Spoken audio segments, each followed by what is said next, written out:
Estamos de volta com o programa Eclésia. Essa edição do programa é dedicada a esclarecer as dúvidas dos telespectadores, do pessoal que assistiu os nossos programas e desejou enviar ou um comentário, né, Padre Guido, um esclarecimento, um pedido de ajuda. E o Padre está aí super atento à necessidade de cada um, esclarecendo. É uma alegria, Padre, a gente poder contar com o Senhor, com a sua sabedoria, a sua instrução também. Nos ajuda muito, Padre. Obrigado. É a nossa missão de sacerdotes é de orientar as pessoas para que todos se sintam contentes de dar uma bela resposta de adesão a Deus. Nós vamos então retomar com uma pergunta do Edmilson, refere-se sobre a Bíblia, lembrando que no mês de setembro nós trabalhamos o Antigo e Novo Testamento. O Padre esclareceu diversas dúvidas envolvendo tanto os textos bíblicos quanto uma orientação de como a gente deve ler, meditar a Palavra de Deus. E a pergunta dele é a seguinte: primeiro, ele diz que com muita satisfação ele escreve. Ele gostaria de saber o que significa a expressão no livro de Apocalipse, escrito por João: os 7 anjos das 7 igrejas e os 7 candelabros. As 7 igrejas, o que significa? Sim. Depois, tem mais uma, Padre. No capítulo 5, quando refere-se ao livro selado, o que quer dizer os 7 selos? Muito bem. A explicação do livro do Apocalipse mereceria muito mais tempo. Aliás, eu posso avançar o pedido de dedicar um programa inteiro, porque merece mesmo, né? É o último livro da Bíblia. As 7 igrejas são as 7 igrejas que São João evangelizou.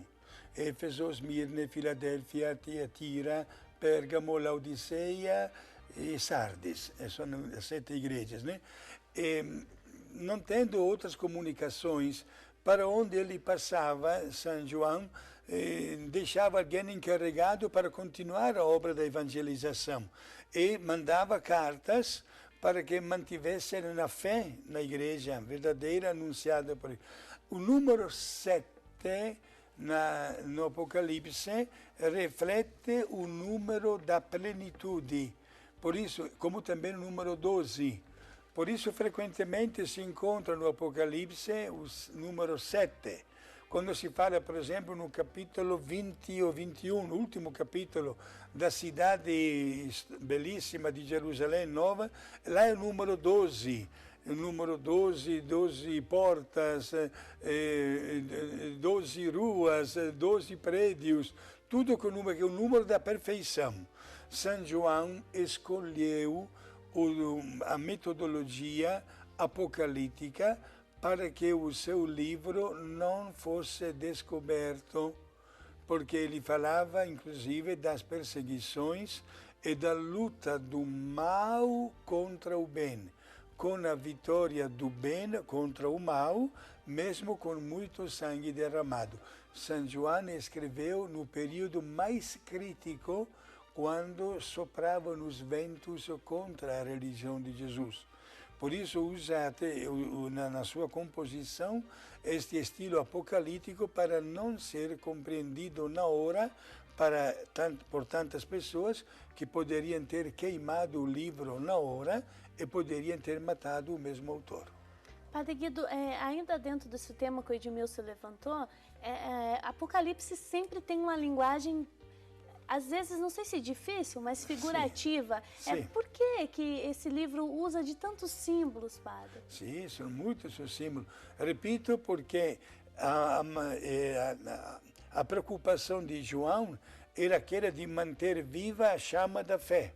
E os cristãos sabiam o que significavam os símbolos. Por isso era uma mensagem que chegava no coração deles. Mas São João fez questão de não colocar nomes exatamente para não ser descoberto.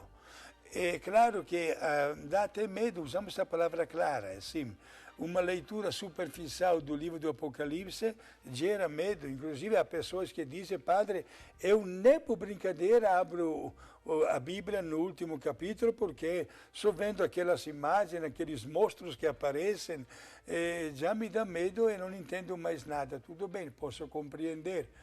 Se tivéssemos a possibilidade de um estudo bíblico sobre o Apocalipse, poderia esclarecer muitas coisas e o medo vai também cair fora. Porque São João escreve com a preocupação de manter a chama da fé e de dizer que a vitória final nos pertence. Então, a pedido do Edmilson, dessas questões que ele levantou e também da nossa conversa, nós vamos preparar um programa especial retomando a questão do Apocalipse. A gente já falou no mês de setembro, mas vamos fazer um programa falando especificamente dele e o Padre Guido vai nos ajudar a esclarecer o simbolismo que existe nesse livro, até para a gente poder amar e rezar melhor, né, com a nossa Bíblia. Inclusive, Simone, dentro da minha vida sacerdotal, mais de uma vez eu usei como semana bíblica o tema do Apocalipse. Preparei também várias apostilas que podem ajudar. Diria para esta pessoa, tem um nome aí? Edmilson. Edmilson, se você for tão gentil de telefonar comunicando o seu endereço, vou mandar para você as apostilas sobre o Apocalipse, escritas numa linguagem muito mais aberta e clara e simples, com certeza vai gostar. Não tem nenhuma despesa, vou te mandar de graça. Muito bem, Edmilson. Olha que legal essa dica que o Padre Guido lhe deu. Você pode enviar um e-mail para a gente que ele envia o material. O Simão Pedro, olha que nome bonito. Simão de Mogi Mirim, São Paulo, paróquia de São Benedito. A pergunta dele é sobre os pecados capitais. Sim. Padre Guido irradia muita simpatia. É verdade, Simão Pedro, tanto aqui quanto fora do estúdio. Parece que o pecado sumiu da praça. Nada mais ou quase nada mais é pecado. Caiu de moda. Difícil falar neles. Diminuiu a frequência ao sacramento da confissão. Quando a gente vai confessar é coisa de 10 ou 15 minutos. Não é mais uma orientação espiritual. Como o Padre Guido vê essas coisas? É uma crítica que tantas pessoas fazem. A frequência do sacramento, especialmente da confissão, diminuiu muito. Isto aqui é verdade, nós constatamos. Mas também estamos constatando uma coisa. É um apelo para os meus colegas padres. Se nós, padres, nos colocarmos à disposição dos fiéis, os fiéis vêm. Eu, todos os dias, quando chega às 5 horas da tarde, tenho que largar qualquer atividade, porque já tem a fila na igreja. Olha. Isto é, depende muito da vontade do sacerdote colocar-se à disposição. E quando o povo nota que o padre está à disposição, vai confessar-se. É uma coisa muito bela, um apelo para todos os meus co-irmãos sacerdotes. Simão Pedro pergunta também, como é que fica essa questão da comunhão na boca ou na mão? Também. Qual é a orientação do senhor? Não é a orientação do Padre Guido, é a orientação da igreja, né? A liturgia prefere dar a comunhão nas mãos das pessoas, né? E porque para evitar até às vezes dando na boca como se fazia antigamente, com os riscos até higiênicos, né, que não são dos melhores, para evitar tudo isso se dá a hóstia sagrada nas mãos. Deixa também a liberdade de dar para os sacerdotes que quiser, dar também na boca, certo? E não vamos fazer nenhuma crítica, vamos pensar em uma coisa muito mais profunda, que a pessoa, quando vai receber a comunhão, sinta a si mesmo muito bem preparada de receber o corpo e o sangue de Cristo. Certo? Tá certo, Simão Pedro, de Mogi Mirim, muito obrigada pelo seu e-mail, pela sua participação. A gente continua disponível para responder outra pergunta que você tiver. Padre Guido, o Antenor Cavalcante de Albuquerque, de Fortaleza, olha só, a gente andou por muitos estados, né? No Ceará ele faz o seguinte, a pergunta dele também é sobre a Bíblia. Sim. Ele diz que assiste diariamente a Santa Missa, que a TV Século XXI transmite durante a semana, e ele ficou muito feliz ao vê-lo presidir a celebração numa dessas oportunidades. A pergunta dele é a seguinte, no início Jesus designou 12 apóstolos, em seguida nomeou 72 discípulos. Pergunto, o que distingue um apóstolo de um discípulo? Um seguidor de Jesus pode ser apóstolo e discípulo ao mesmo tempo? Tá bom, vamos dizer logo que sim, né? Agora, Jesus instituiu este primeiro grupo de apóstolos. Depois formou 72 pessoas, chamadas de discípulos, né? Inclusive, os 4 evangelistas usam os 2 termos às vezes para indicar um, indicar o outro. Por exemplo, pegamos as bodas de Caná. Estava presente Nossa Senhora e estava presente também Jesus com os seus discípulos. Então já imaginamos um grupo muito numeroso, mais de quase 80 pessoas, entre Jesus, os seus familiares e os discípulos. Podemos imaginar que uma boa parte do povo da cidade de Caná estava presente. Isto dá mais glória ainda ao milagre de Jesus. Agora, o discípulo é aquela pessoa que segue a Jesus bem de perto, mas que não recebe os poderes dos apóstolos. Por exemplo, o poder do serviço sacerdotal é dado única e exclusivamente aos apóstolos e não aos discípulos. O desejo de Jesus, de que envia os seus apóstolos no mundo inteiro, é para que todos se tornem discípulos. Isto é, pessoas achegadas a Jesus. Mas Jesus mandou os apóstolos. Hoje nós podemos pegar o modelo de apóstolo, como também o modelo de discípulo, e conferir com o estilo de vida pessoal de cada um de nós, para ver se nós nos identificamos no mundo de hoje como apóstolos ou como discípulos. Mas fique tranquilo, os dois se entendiam bem, porque viviam apegados a Jesus. O problema acontece quando não vivemos nem como apóstolos e menos ainda como discípulos. Cuidado com isso. Ficou um desafio para a gente encontrar o nosso jeito de viver a missão como cristão, né, Exato, Padre? né? E por isso é um exame de consciência constante que nós devemos fazer para ver até que ponto vai o seguimento de Jesus dentro da nossa vida. Tá certo. Então, Antenor, obrigada por sua audiência, por também ter a sua televisão sempre ligada aqui na TV Século XXI, acompanhando a nossa programação. É uma alegria poder servi-lo através do conteúdo que a gente vai produzindo. Bom, Padre, a Ângela Helena, ela não disse de onde era, mas ela fez um elogio ao nosso programa. Ela descobriu, de uns meses para cá, as emissoras católicas que tem no Brasil. E ela ficou muito feliz.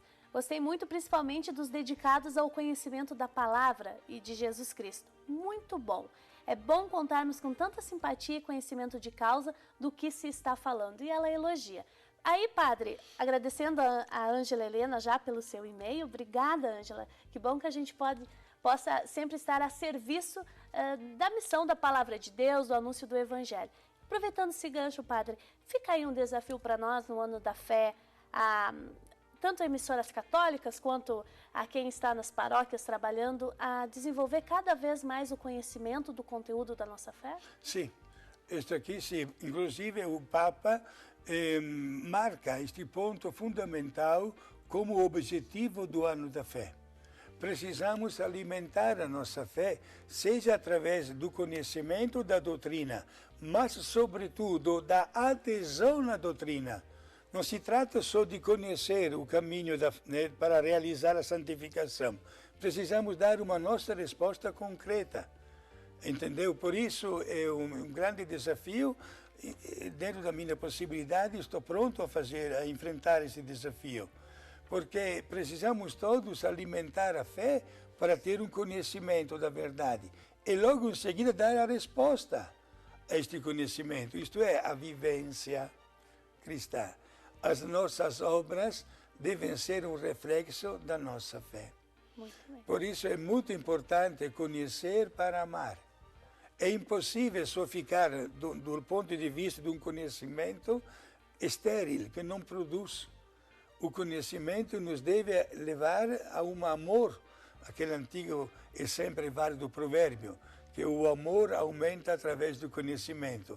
Quanto mais se conhece, mais se ama. E nós temos toda uma estrutura catequética pronta, definida, e que talvez não conhecemos muito.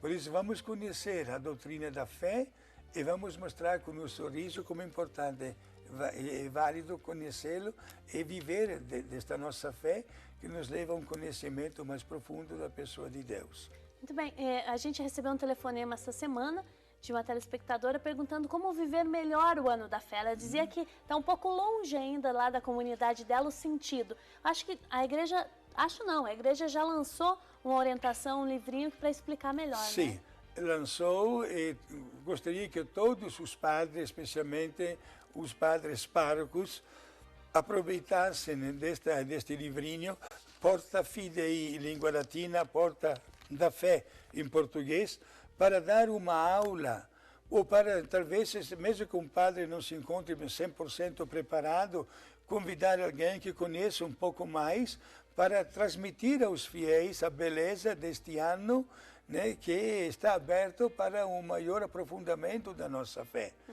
Voltando, inclusive, a uma expressão da senhora de alguns momentos atrás, até uma romaria, né, nos lugares sagrados de Roma faz parte disso, para fortalecer mais ainda a nossa crença em Deus e ver que, como, por exemplo, o sangue dos mártires se tornou semente de novas vidas.